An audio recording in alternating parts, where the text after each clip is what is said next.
What's up, my Nimbugs? An Elestral I am not, but the boys tagged me in to talk about the best deck in the format, Fruit. It's not probably going to be anywhere close to the top tier of decks, but with the new tools in Frostfall, it's a powerful threat that you should actually have to keep an eye out for because of how much kind of control and combo shenanigans it can pull off to close out games. We'll just start with the deck, pretty straightforward. We're starting with 2 Lodagons.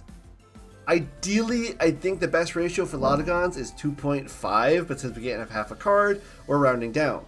I say that because you want the consistency of having 3 Lodagons, so you always find at least one in the deck, but they are bricks if you draw multiples, especially early if you're drawing into a second Lodagon early, or a first Lodagon when you can't ascend it. It's pretty clunky, but with the power and just massive draw engine this deck has, it is pretty easy to find at least 1 at 2 copies. Obviously, next up, we have the Ladrataya. This is probably the best card in the deck because now that we have access to 6 Ambrosias, it is an extremely consistent draw engine that potentially can draw you upwards of 6 cards in a turn, which is insane value.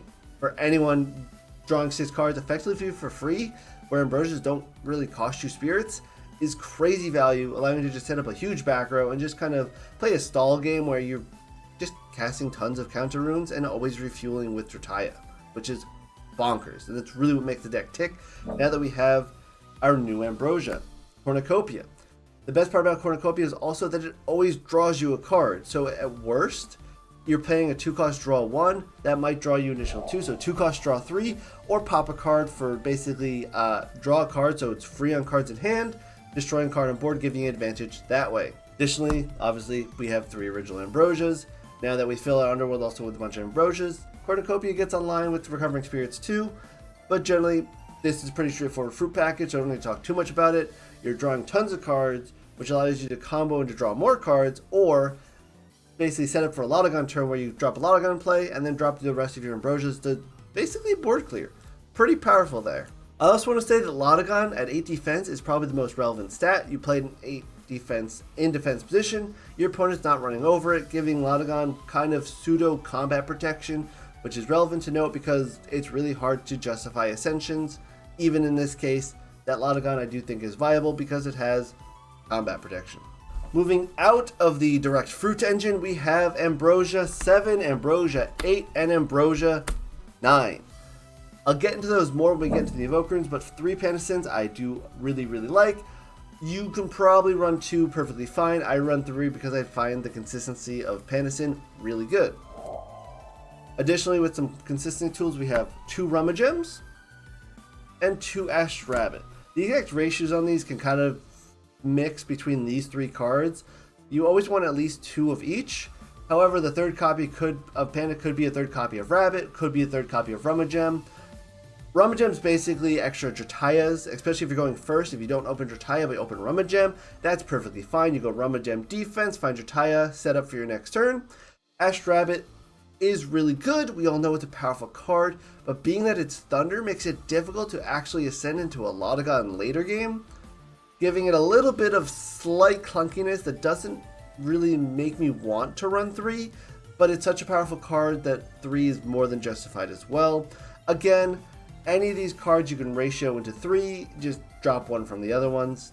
Fairly straightforward there. Additionally, for kind of an aggressive 1-drop package, we have 3 Viserys.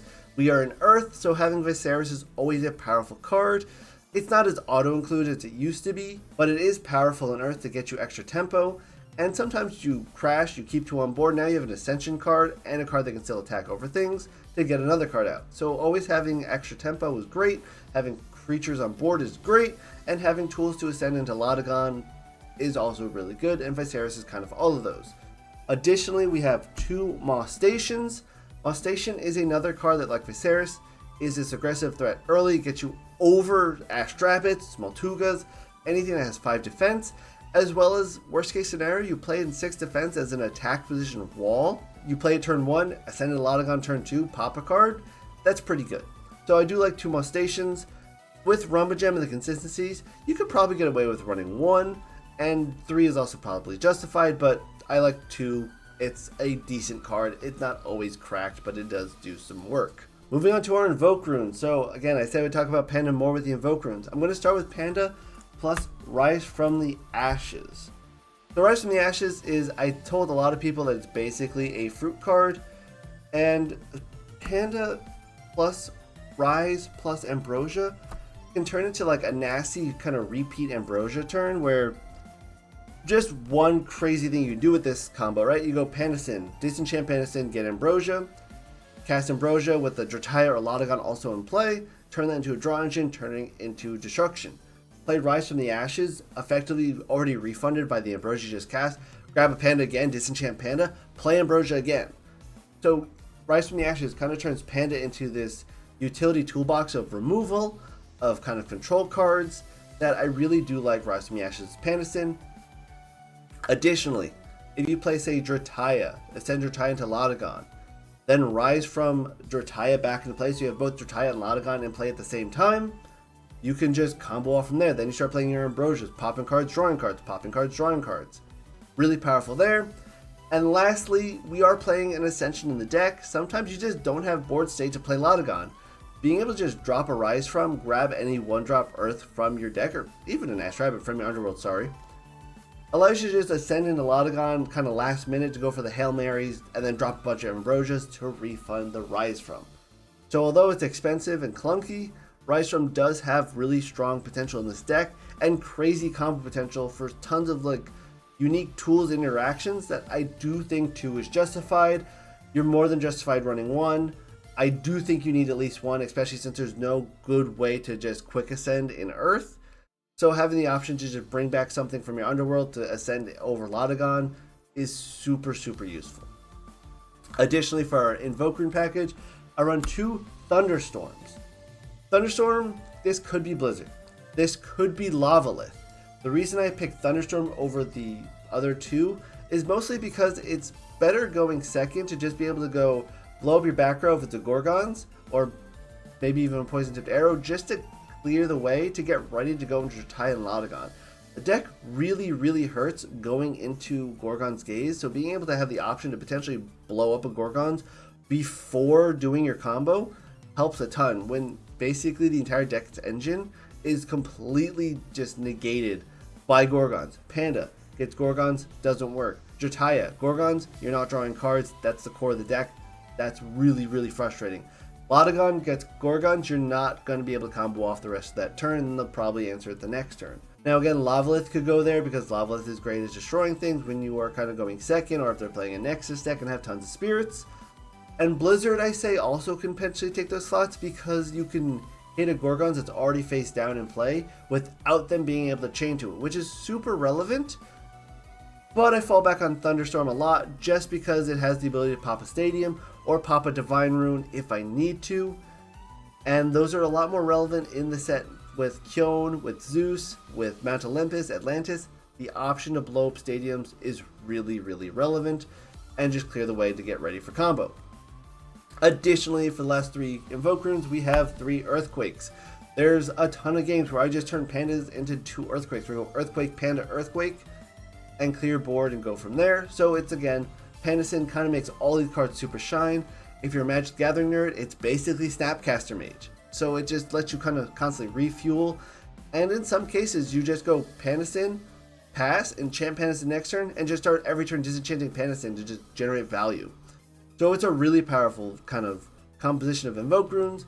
We run 3 Pandas to recycle all of these, and all these cards are super relevant. Up next are all of our counter runes. Pretty straightforward. We run 3 Gorgons.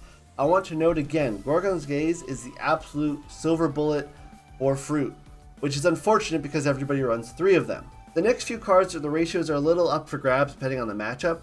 Something like 3 Shields is really good against some of the tempo stuff, but terrible against fire with Lavaliths. But it's Shielded Achilles. You can run 2, you can run 3. It's kind of up to your matchups. Tsunami is another matchup dependent card. In most matchups it's great. Against Locagon it's terrible. Against, like Lavalith it's alright. But I run 2 main deck. You basically splash the 3rd into your sideboard. And I run at least 2 poison tips. You could run 3 because again it's good against things like Lavalith, which are super relevant. It's decent against things like Locagon, but it kind of falters in some other circumstances that Shield is better in.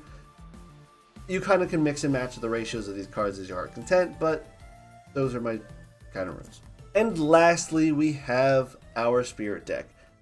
Now, this doesn't need to be your exact Spirit deck because obviously you have options of going to Lavalith, maybe Blizzard, some other tech choices here and there.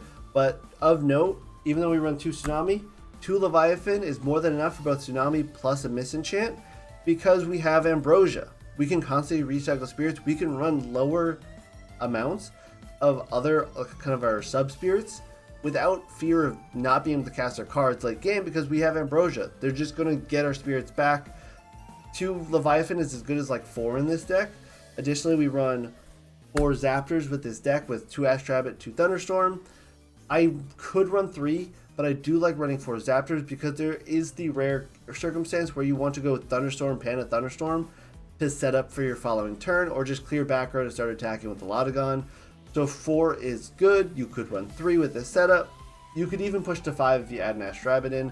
Again, I like the option to be able to cast 2 Thunderstorms in a turn if I need to.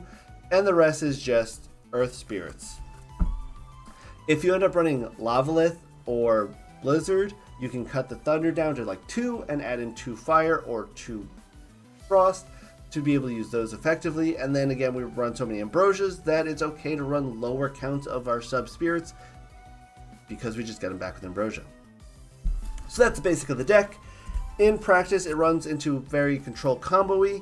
It doesn't necessarily have great matchups, but it does have some pretty powerful kind of consistency tools where, although it doesn't have a great matchup where it can't always win against X deck, it has really powerful consistency of it's decent against most decks. It does struggle a little bit against other control decks like say Locagon stall, where they outstall you because they have way more stall potential than our 6 Ambrosias, and they can also kind of just outboard wipe you if they go like Locagon into their stall control, like just combo package and blow up cards as well. So I do think the Locagon's the worst matchup for the deck, but other than that, it has a pretty clear, consistent like showing against every other deck that I think is relevant in the format. You know, against like Thunder, it's pretty resilient because it has lots of 4 and 5 defense that Thunder can't get over without Zeus. Against Frost matchups, it's basically just you play Lotagon in defense and they can't get over it until maybe they're running Shiveror with Stadiums. But against like more Frost, your cards are pretty resilient against their combat and allow you to kind of stall out from there. And against Fire, Lotagon again is just its massive defensive wall that Fire decks will struggle to get over without Kinlia. So it's got good matchups kind of all around without having any great matchups. So that's the deck. I hope you guys enjoyed, and I'll see you guys on my channel. Shout out to me, because I'm not on my channel right now. Thanks to Elestrals for having me, and I'll see you guys in the future. Feel free to reach out to me if you have any questions about the Fruit deck, the best deck.